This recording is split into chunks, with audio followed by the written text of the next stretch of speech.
사도신경으로 신앙 고백하심으로 2월 20일 주일 저녁 예배를 하나님께 올려드리겠습니다. 전능하사 천지를 만드신 하나님 아버지를 내가 믿사오며 그 외아들 우리 주 예수 그리스도를 믿사오니 이는 성령으로 잉태하사 동정녀 마리아에게 나시고 본디오 빌라도에게 고난을 받으사 십자가에 못 박혀 죽으시고 장사한 지 사흘 만에 죽은 자 가운데서 다시 살아나시며 하늘에 오르사 전능하신 하나님 우편에 앉아 계시다가 저리로서 산자와 죽은 자를 심판하러 오시리라. 성령을 믿사오며 거룩한 공예와 성도가 서로 교통하는 것과 죄를 사하여 주시는 것과 몸이 다시 사는 것과 영원히 사는 것을 믿사옵나이다. 아멘. 찬송가 321장 하나님께 찬양 올려드리겠습니다. 찬송가 321장입니다. 날 대속하신 예수께, 날 대속하신 예수께 내 생명 모두 드리니 늘 진실하게 하소서. 내 구주 예수여, 나 구주 위해 살리라. 내 기쁨 한량 없으리. 내 갈 길 인도하소서. 내 구주 예수여, 날 구원하신 예수를 일평생 의지하오니 날 영접하여 주소서. 내 구주 예수여, 나 구주 위해 살리라. 내 기쁨 한량 없으리. 내 갈 길 인도하소서. 내 구주 예수여, 주 십자가에 달리사 날 자유하게 했으니 내 몸과 마음을 주 위해 다 쓰게 하소서. 나 구주 위해 살리라. 내 기쁨 한량 없으리. 내 갈 길 인도하소서. 내 구주 예수여. 아멘. 아멘. 예배를 위해 정태영 전도사님 기도하시겠습니다.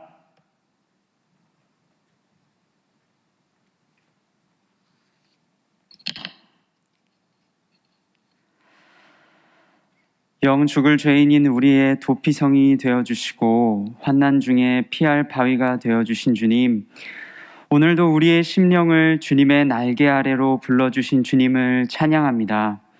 사랑과 은혜의 하나님, 지난 한 주 우리의 삶을 돌아보면 주님의 십자가 사랑 없이는 이 시간 하나님 앞에 설 수도 없는 우리의 삶이었음을 고백합니다.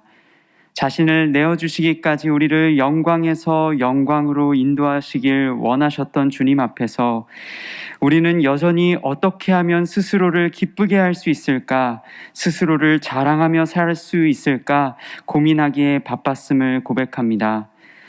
하나님 아버지, 이 시간 연약하고 부족한 우리가 우리의 참된 소망과 유일한 자랑은 오직 주님 한 분이심을 깨닫는 시간이 되게 하여 주시옵소서.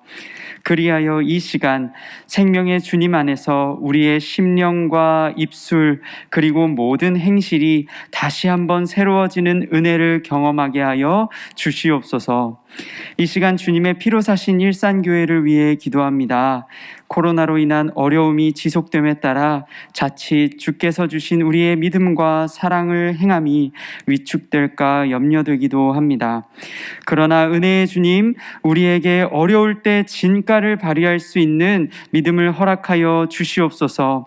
또한 서로 뜨겁게 사랑하는 우리가 되게 하사 이와 같은 때에도 세상을 이기는 믿음과 사랑의 간증이 넘쳐나는 우리의 삶이 되게 하여 주시옵소서. 무엇보다 담임 목사님과 교회의 모든 중직자들의 몸과 영혼이 늘 강건하게 하셔서 머리 되신 그리스도 안에 아름답게 자라가는 일산교회 되게 하여 주시옵소서. 또한 일산교회의 다음 세대가 하나님의 말씀 위에 바르게 자라갈 수 있도록 만군의 여호와의 이름으로 나아가는 세대로 자라갈 수 있도록 은혜를 더하여 주시옵소서. 나라를 위해 기도합니다. 심화되는 코로나 상황과 대선을 앞둔 나라의 분위기가 많이 혼란스럽습니다. 이와 같은 때에 다투고 분열하며 서로를 비방하기보다 서로의 아픔을 볼 수 있는 눈과 마음을 허락하여 주시옵소서. 오히려 서로를 향한 위로와 사랑을 회복하는 이 시기가 되게 하여 주시옵소서. 오늘의 예배를 위해 기도합니다. 김원재 목사님께서 하나님의 능력의 말씀을 전하실 때에 듣는 모든 심령마다 하늘로부터 내려오는 큰 위로와 사랑을 경험하게 하시고 새 힘을 얻는 시간 되게 하여 주시옵소서. 예배의 시종을 오직 주님께 맡겨드리며 이 모든 기도 살아계신 우리 주 예수 그리스도의 이름으로 기도드립니다. 아멘.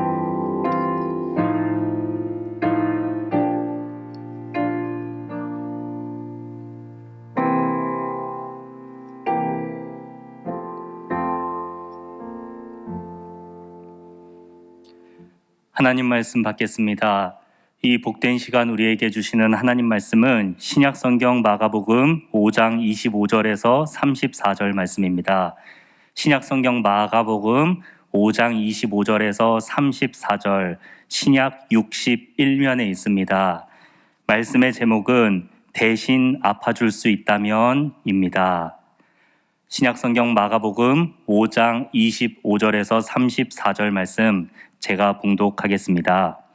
12해를 혈루증으로 앓아온 한 여자가 있어 많은 의사에게 많은 괴로움을 받았고 가진 것도 다 허비하였으되 아무 효험이 없고 도리어 더 중하여졌던 차에 예수의 소문을 듣고 무리 가운데 끼어 뒤로 와서 그의 손에 옷을 대니 이는 내가 그의 손에만 옷을 대어도 구원을 받으리라 생각함일러라. 이에 그의 혈루 근원이 곧 마름에 병이 나은 줄을 몸에 깨달으니라. 예수께서 그 능력이 자기에게서 나간 줄을 곧 스스로 아시고 무리 가운데서 돌이켜 말씀하시되 누가 내 옷에 손을 대었느냐 하시니 제자들이 여짜오되 무리가 에워싸 미는 것을 보시며 누가 내게 손을 대었느냐 물으시나이까 하되 예수께서 이 일 행한 여자를 보려고 둘러보시니 여자가 자기에게 이루어진 일을 알고 두려워하여 떨며 와서 그 앞에 엎드려 모든 사실을 여쭈니 예수께서 이르시되 딸아 내 믿음이 너를 구원하였으니 평안히 가라. 내 병에서 놓여 건강할지어다. 아멘. 사랑합니다. 네, 오늘 저희가 함께 읽은 말씀은 혈루증 걸린 여인이 예수님의 옷자락을 만지고 치유받은 말씀으로 잘 알려져 있습니다. 이 말씀을 함께 나누기 위해서 오늘 이 본문 속으로 들어가기 전에 어머니의 글 공부라는 책이 있습니다. 그 어머니의 글 공부라는 책을 펼쳐보면 첫면에 이런 구절이 나와 있습니다. 어머니의 삶은 그 어떤 소설보다 위대하다라는 구절이 적혀 있습니다. 네, 그렇죠. 엄마, 아빠라고 우리가 부르는 우리네 부모님들의 삶은 그 어떤 소설보다도 그 어떤 영화보다도 위대하고 아름답습니다. 특별히 우리 부모님들이 우리 자녀들에게 보여주시는 그 사랑이 위대하고 아름다운 순간이 언제인지 볼 때, 자녀들이 아플 때, 자녀들이 병에 걸렸을 때에 내가 대신 아파줄 수 있다면, 내가 대신 아팠다면 하는 마음을 가질 정도로 지극정성으로 자녀들을 돌보시는 그 모습 속에서 우리는 부모님들의 크신 사랑을 발견할 수 있습니다. 우리는 이런 부모님의 사랑을 깨달을 때 힘을 얻고 어떤 어려움도 이겨낼 수 있게 됩니다. 오늘 이 시간 우리는 이와 같이 크신 하나님의 사랑을 함께 나누려고 합니다. 이 어려운 때에 우리를 사랑하시는 그 하나님의 크신 사랑과 은혜를 발견함으로 우리가 힘을 얻고 이 세상에서 힘있게 살아가는 우리 하나님의 자녀들이 되기를 소망합니다. 이 말씀을 함께 살펴보면 이 마가복음 5장 후반부에 기록된 이 말씀의 앞뒤의 문맥에 이런 성경 말씀이 기록되어 있습니다. 먼저 마가복음 5장 초반부에는 어떤 말씀이 기록되어 있나요? 예수님께서 거라사 지방으로 가셔서 하나님의 말씀을 전하고 사람들을 고쳐주시는 중에 그 무덤가에서 오랫동안 귀신 들려 있었던 사람을 고쳐주신 사건이 등장합니다. 예수님께서 귀신 들린 사람을 고쳐주셨는데 그 사람의 몸속에 있던 귀신이 너무나도 많았습니다. 그래서 그 귀신이 다른 사람에게로 들어가지 못하고 그만 옆에 있는 돼지떼에게로 들어가서 수많은 돼지떼가 몰살 당했습니다. 그리고 이 말씀이 기록된 뒤에 마가복음 6장 초반부에는 어떤 말씀이 기록되어 있나요?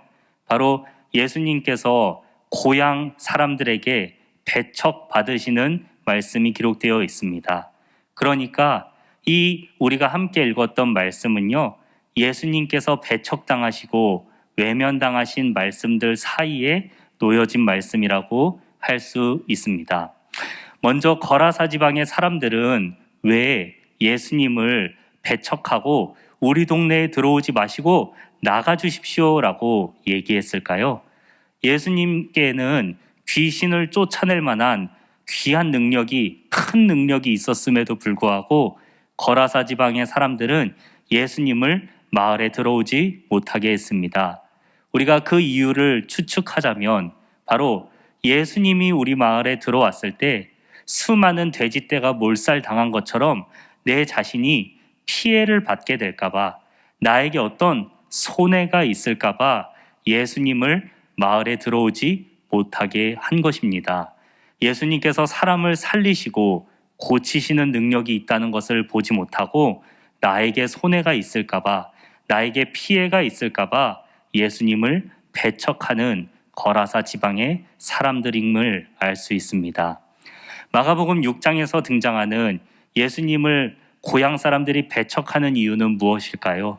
그것은 바로 예수님께서 이 고향에서 어떻게 자랐는지를, 어떻게 나고 자랐는지 30년 동안 이 마을 사람들이 지켜봤기 때문입니다. 예수님께서 30년 동안 어떻게 자라셨나요? 요셉의 아들, 목수의 아들로 태어나서 이 사람들이 천하다 얘기하는 이 목수의 일을 30년 동안이나 아버지 밑에서 하셨습니다. 그리고 이 예수님의 형제들, 예수님의 어머니, 이 가족들을 이 지역 사람들이 다 알고 있기 때문에 예수님께서 아무리 귀신을 쫓아내시고 죽은 사람을 살리는 이적을 행한다 하더라도 예수님을 믿는다라는 이 말을 들었을 때 나는 예수를 믿을 수 없어 라고 얘기하면서 고향 사람들은 예수님을 배척했습니다. 이렇게 예수님은 많은 오해를 받으시고 외면을 당하셨는데요. 이렇게 외면받고 배척당하는 말씀 사이에 두 개의 이야기가 있습니다. 바로 오늘 저희가 함께 읽었던 12해 동안 혈루증을 앓던 여인이 예수님의 옷자락을 만지고 그 병이 나은 사건과 이후로 회당장 야이로의 딸이 죽었다가 예수님께서 달리다 굼 하시며 일으켜 살리신 사건이 등장합니다.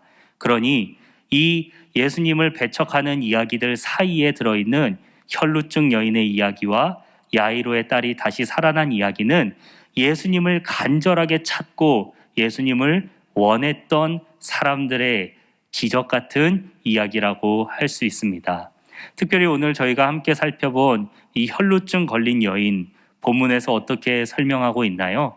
본문에 보니 12해 동안 혈루증을 앓았는데 아픈 상태로 지내고 있었던 게 아니라 많은 의사들을 찾아가서 병 고침을 받았다라고 얘기하고 있습니다.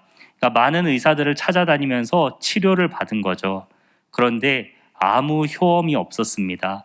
도리어 많은 의사들로부터 괴로움만 받았다라고 하는 걸 보니 이 여인의 병을 정확하게 고쳐주지 못하고 아마 과잉 진료를 하거나 또는 과잉 처방을 해서 이 여인이 너무나도 고통스러워했다는 것을 알 수 있습니다. 이 혈루증, 몸에서 피가 빠져나가는 이 병이 이 여인에게 12년 동안 있었으니 이 여인은 어떤 행색을 하고 있었을까요?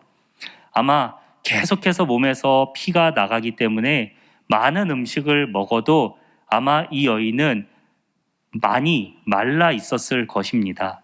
그리고 이 여인은 열심히 의사들에게 치료를 받고 또 좋다고 하는 음식들을 많이 먹었음에도 불구하고 늘 병색이 만연한 그런 모습으로 다녔을 것입니다.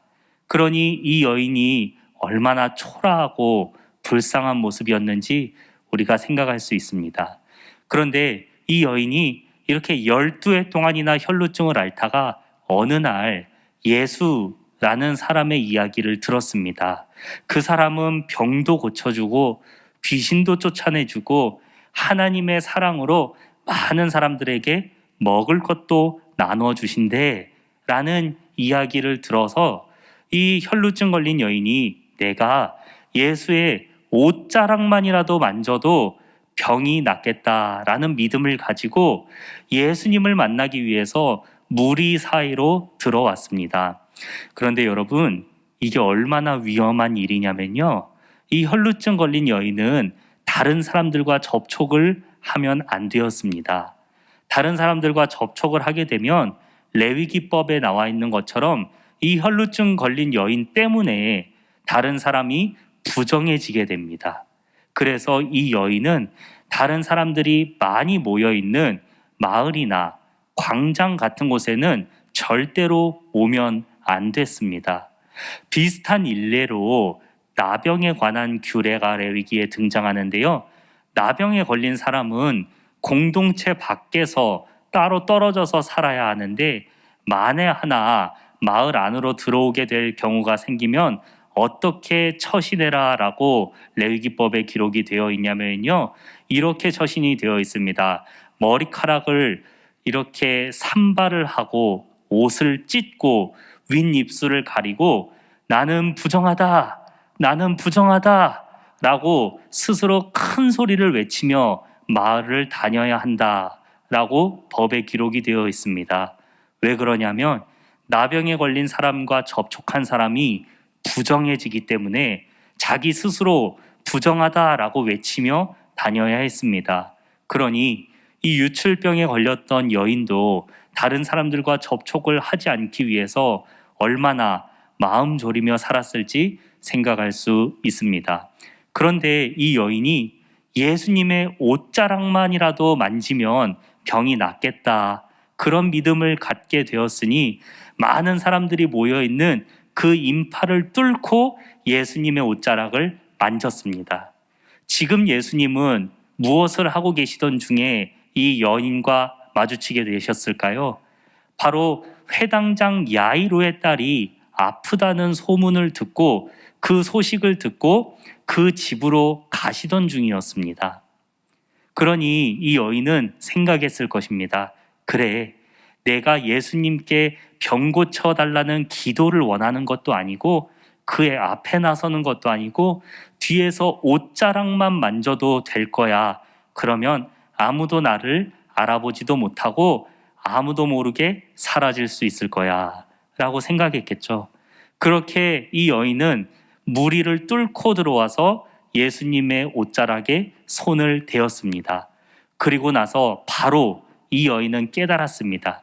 자기 몸에 있는 혈루의 근원이 마르고 병이 나았다는 것을 몸으로 깨달았습니다. 이제 이 여인에게 남은 것은 몰래 사람들 사이를 빠져나와서 도망가는 것만 남았습니다. 그런데 바로 그때 예수님께서 가시던 길을 우뚝 멈추셔서 사람들에게 외치셨습니다. 누가 내 옷에 손을 대었느냐? 이 여인이 얼마나 놀랐을까요? 이 여인이 얼마나 깜짝 놀랐을지 생각할 수 있습니다.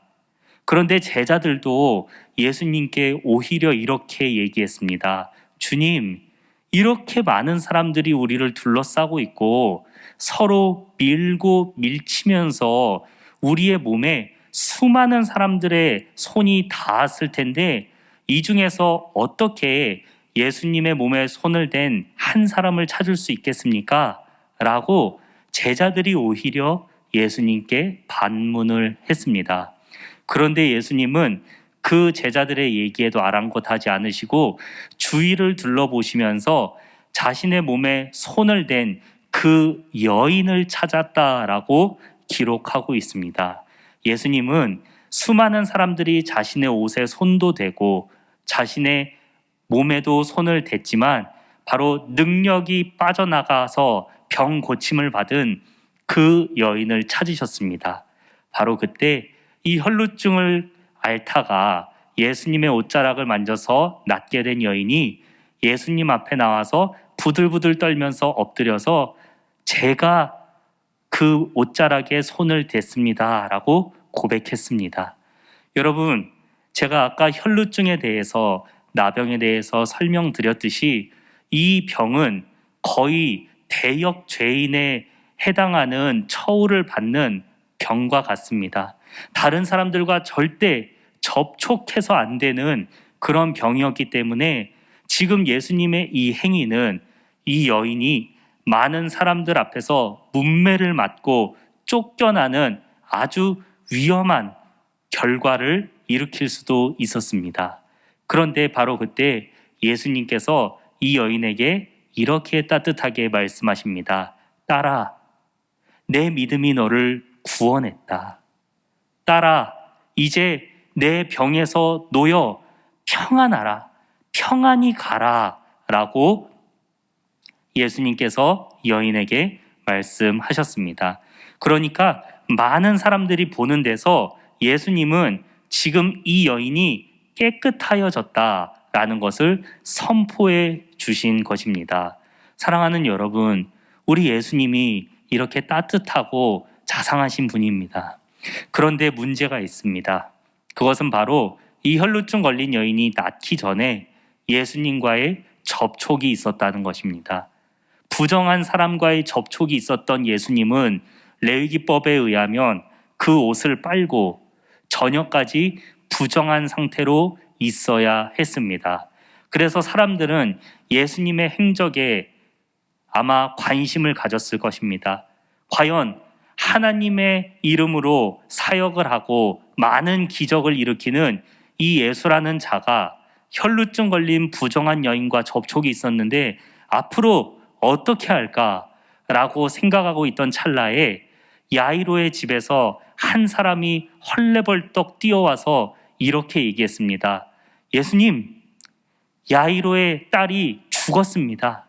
이제 오시지 않으셔도 됩니다. 이미 너무 늦었습니다. 라고 예수님께 얘기했습니다. 그런데 예수님은 아랑곳하지 않으시고 야이로의 집에 가셨습니다. 그리고 죽어있는 야이로의 딸의 손을 잡고 달리다 굼 하시며 그 소녀를 일으켜 세우고 다시 살리셨습니다. 사람들은 아마 많이 놀랐을 것입니다. 왜냐하면 이미 예수님은 부정한 여인과의 접촉이 있어서 부정한 상태가 되었는데 시체와의 접촉을 하는 또 다른 부정한 행위를 저지르고 계셨기 때문입니다. 아마 수많은 사람들이 놀랐을 것입니다. 아니, 지금 예수님은 이제 부정한 상태로 저녁까지 기다려야 하는데 이제 시체까지 손을 대시네? 라고 생각했을 것입니다. 사랑하는 여러분, 우리가 이 말씀을 통해 살펴보았듯이 예수님은 부정한 여인이 자기 몸에 손을 대는 것도 허락하셨고 뿐만 아니라 시체를 향해 말씀만으로 살리실 수 있었음에도 굳이 그 손을 잡아서 일으켜 세우는 방법으로 죽은 자를 살려주셨습니다. 이뿐만이 아니라 예수님은 의도적으로 예수님의 공생의 사역 중에서 죄인들과 접촉을 많이 하셨습니다.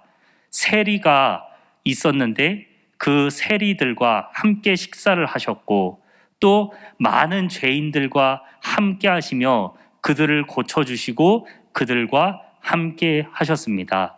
사랑하는 여러분, 예수님은 왜 이렇게 의도적으로 죄인들과 함께 하시고 또 의도적으로 그들을 고쳐주시며 그들에게 하나님의 말씀을 전하셨을까요? 우리는 그 흔적을 이사야 53장의 말씀을 통해서 찾아볼 수 있을 것 같습니다. 이사야 53장의 말씀 함께 확인하시겠습니다. 우리는 다 양 같아서 그릇 행하여 각기 제 길로 갔거늘 여호와께서는 우리 모두의 죄악을 그에게 담당시키셨도다. 아멘.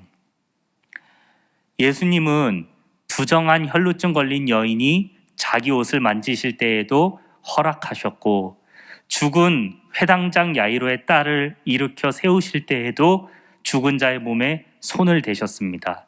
죄인들과 함께 식사하시고 죄인들과 함께 머무시기를 기뻐하셨습니다. 심지어 예수님은 이렇게 말씀하셨습니다. 아픈 사람에게 병자가 필요하듯 나는 이 세상에 있는 죄인들을 구원하시기 위해 왔다라고 말씀하셨습니다. 사랑하는 여러분, 우리가 믿는 하나님, 우리가 믿는 예수님은 바로 이런 분입니다. 우리 예수님께서는 우리의 모든 죄악을 지시고 우리의 모든 아픔을 지시고 십자가에 달려서 죽으신 우리의 구원자인 줄 믿습니다. 말씀을 맺겠습니다. 우리는 각기 양 같아서 다 자기 갈 길로 행하고 자기 마음대로 생활했습니다. 혈루증 걸린 여인의 부정함 같이 우리는 부정한 마음을 갖고 하나님 앞에 예배드리기도 하고 우리는 죽은 회당장 야이로의 딸과 같이 죽은 마음으로 하나님을 외면한 채 살아가기도 했습니다. 알고 지은 죄와 모르고 지은 모든 죄들이 있음에도 우리가 여전히 하나님 앞에 나올 수 있는 것은 우리가 지은 모든 죄와 우리가 지을 모든 죄를 우리의 구원자이신 예수 그리스도에게 전부 담당하셨기 때문인 줄 믿습니다. 우리를 구원하시고 우리를 사랑하실 뿐만 아니라 우리의 모든 아픔과 질고를 대신 지시는 우리를 사랑하시는 그 하나님께서 우리와 함께 하시기 때문에 우리가 이 어려운 때에도 힘을 내고 살아갈 수 있는 줄 믿습니다. 이 하나님의 사랑과 은혜가 코로나로 인해 추위로 인해 어수선하고 어려운 이때에 우리에게 힘과 희망이 되어주기를 간절히 소망합니다. 기도하겠습니다. 사랑이 많으신 하나님 감사합니다. 오늘 마가복음의 말씀을 통해 혈루증 걸린 여인도 죽은 회당장 야이로의 딸도 예수님께서 모두 접촉하시며 그들의 질병과 죄악을 다 지고 십자가에서 죽으셨다는 말씀을 받았습니다. 대신 아파줄 수 있다면의 마음을 넘어서서 우리를 위해 대신 죽으신 그 예수 그리스도의 사랑을 우리가 받았으니 이 힘들고 어려운 때에도 하나님의 그 사랑과 은혜에 힘입어서 힘을 낼 수 있는 우리가 되게 하여 주시옵소서. 이 복음이 우리 자라나는 다음 세대들에게도 소망으로 다가갈 수 있는 이 겨울 사역의 때가 되게 하여 주시고 하나님 아버지 이 말씀을 통하여서 우리 모두가 하나 되며 하나님 아버지의 사랑을 서로 나누는 우리 모든 일산의 가족들이 되게 하여 주시옵소서. 감사드리며 예수님의 이름으로 기도드립니다. 아멘. 이제는 우리 주 예수 그리스도의 은혜와 하나님 아버지의 크신 사랑과 성령 하나님의 교통하심이 우리를 위해 십자가에서 죽으신 예수 그리스도의 크신 사랑을 마음에 품고 하나님의 크신 은혜를 내 머리에 생각하며 하루하루 힘을 내고 살아가기를 다짐하는 하나님의 모든 자녀들 위해, 우리 일산교회 위에, 우리가 걸어갈 모든 날들 위에 이제와 영원토록 함께 있을지어다. 아멘.